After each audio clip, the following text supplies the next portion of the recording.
弾いてみようという動画を覚えている人はいますか？ニコニコや YouTube でそういう動画を上げていました。お久しぶりです。ウプ主の弾いてみようです。まずは新作の弾いてみようツールがどういうものか見てもらいましょう。いかがでしょうか？簡単に言ってしまえばギターをコード弾きするためのカラオケのようなツールです。HTML5 で実装しました。PC の Chrome、Edge などのモダンブラウザで動きます。iPad でも動きます。Mac や Android タブレットは持ってないですが多分動くでしょう。動くだけならスマホでも動きます。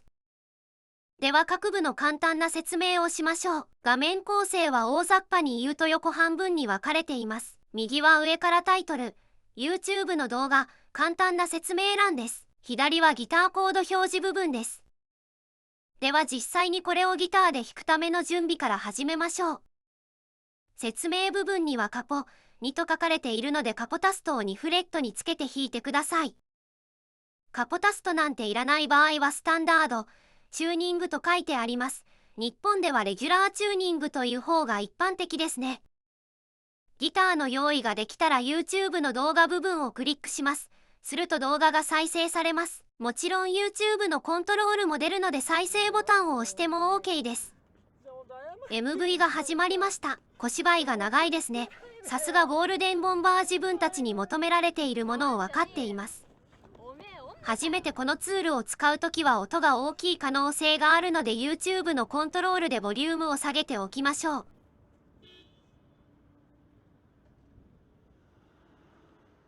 曲が始まる少し前にギターコードが落ちてきます。ギターコードは押さえる箇所が黄色く表示されています。弦を押さえなくてもいい場合は黄色の表示がありません。少し細かいことを言うと弾かなくてもいい弦にも黄色の表示がありません。その代わり左端に緑のバッテンがついています。ギターコードが落ちきったところが弾くタイミングです。この動画ではコードの切り替わりタイミングしか明示的に表示しません。コードストロークしたい人は曲に合わせて自由にお願いします。YouTube の動画をクリックすると止まります。もちろん YouTube のコントロールも出るのでそれで一時停止してもいいです。シークバーをいじれば好きなところに移動できます。もちろんギターコードも追従します。YouTube の部分を右クリックするとループ再生できるようになります。何回も練習したい場合は設定すると良いでしょう。YouTube のコントロールの歯車をクリックすると再生速度を設定することができます。オリジナルのスピードが速すぎる場合は遅くしてください。速くする人は頑張ってください。今回 HTML5 版をリリースするにあたり、データを変えられるようにしました。